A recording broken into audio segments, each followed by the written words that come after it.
Number 5, 5वीं खूबी 7वीं आयत में लिखा है कि मुबारक हैं वो जो रहम दिल हैं क्योंकि उन पर रहम किया जाएगा। कलमतुल्लाह ईसा अल मसीह फरमाते हैं और बहुत सी बातों के अलावा कि मुबारक यानी खुश नसीब और खुशहाल खुदा ताला की नज़र में वो लोग हैं जो रहम दिल हैं क्योंकि उन पर रहम किया जाएगा।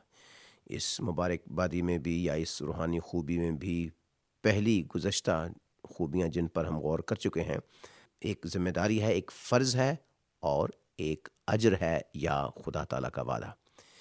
इस खूबी का मतलब यह है कि रहम दिल इंसान और सिर्फ वही खुदा ताला की नज़र में मुबारक और खुशहाल हैं। लेकिन इसके बरक्स एक बेरहम इंसान पर खुदा ताला की रहमत नहीं बल्कि लानत होगी। डर लगता है, खौफ आता है ये बात सुनते हुए भी।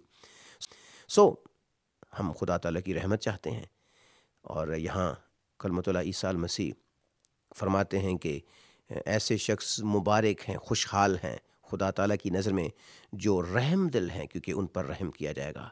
मुबारक हैं वो जो रहम दिल हैं। सवाल यह है कि रहम दिली क्या है? रहम दिली से मुराद यह है कि इंसानी मिजाज का ऐसा पिघलना जिससे हम दूसरों के दुख और दर्द का गहरा एहसास करते हुए तमाम हालतों में उनकी भलाई का वसीला बनने के लिए तैयार होते हैं, यानी उनकी मदद करने के लिए तैयार, उनको मुआफ़ करने के लिए तैयार, दूसरों की ज़िंदगी बचाना, उनकी सेहत का ख्याल रखना, ये सारी चीज़ें यानी हेल्प करनी, रहम करना, तरस खाना लोगों पर और उनकी मदद करने के लिए मुस्तैद और तैयार रहना। लेकिन हकीकी मानों में रहम दिल सिर्फ़ एक मसीही मोमिन ही हो सकता है क्योंकि उसके तमाम गुनाह रूह अल्लाह कलमतुल्लाह ईसा अल मसीह ने मुआफ़ किए हुए हैं। अब इस मुआफ़ी का शऊर उसे दूसरों को मुआफ़ करने और उनकी मदद करने या उन पर रहम करने के लिए उसे मुसलसल माइल और कायल करता है और मजबूर करता है। ईसा अल मसीह ने फरमाया है, मुबारक हैं वो जो रहम दिल हैं क्योंकि उन पर रहम किया जाएगा। लेकिन इस रहम दिली का स्टार्ट कहाँ से होता है? जैसे मैंने अर्ज़ किया है कि खुदा ताला की हकीकी रहमत का हसूल, जब तक वो रहमत हमें नहीं मिलेगी बज़ाते ख़ुद हम दूसरों के साथ रहम दिल नहीं हो सकते। मर्द खुदा हज़रत पौलुस अपने इफ़सियों के ख़त के 2 बाब की 4 आयत में फ़रमाते हैं, मगर खुदा ने अपने रहम की कसरत से उस बड़ी मोहब्बत के सबब से ईसा अल मसीह के साथ हमको ज़िंदा किया।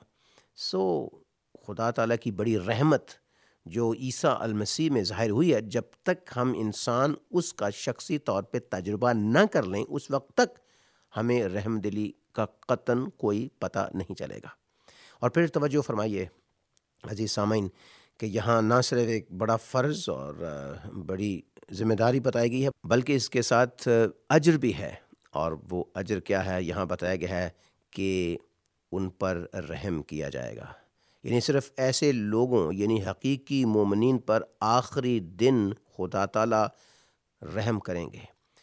वो दुनिया में भी खुदा के रहम को दूसरों के साथ बांटते हैं। अब जैसे आपने देखा है कि हमारे मुल्क में जब भी कोई दुख और तकलीफ़ आती है तो ख़ास तौर पर अहले ईमान रहम दिल मसीही लोग खुल के सामने आते हैं, दूसरे मुल्कों से भी आते हैं और ये उनके ईमान का एक हिस्सा है। अगर वो ईमानदार हैं तो आखिरी दिन इस सिफ़त और ख़ूबी के मुताबिक उन पर भी रहम किया जाएगा। फिर से सुनिएगा ईसा अल मसीह के ये ज़बरदस्त अल्फाज, मुबारक हैं वो जो रहम दिल हैं क्योंकि उन पर रहम किया जाएगा। क्या आप रहम दिल हैं? क्या मैं रहम दिल हूँ? रहम दिल तभी हम बन सकते हैं जब हम हकीकी मोमिन होंगे और वो सिर्फ़ कलमतुल्लाह ईसा अल मसीह के सलीबी कफ़ारे पर दिलो जान से ईमान लाकर हम बन सकते हैं। जब तक खुदा ताला की रहमत जो सिर्फ़ ईसा अल मसीह में ज़ाहिर हुई है, जब तक हम उसका शख्सी तौर पे तजुर्बा नहीं करते, हम दूसरों के साथ रहम दिली का सोच भी नहीं सकते। फिर ही हमारे बारे में खुदा ताला ये कह सकते हैं और कहा भी है कि खुशहाल और मुबारक वो लोग हैं जो रहम दिल हैं क्योंकि उन पर रहम किया जाएगा। आमीन।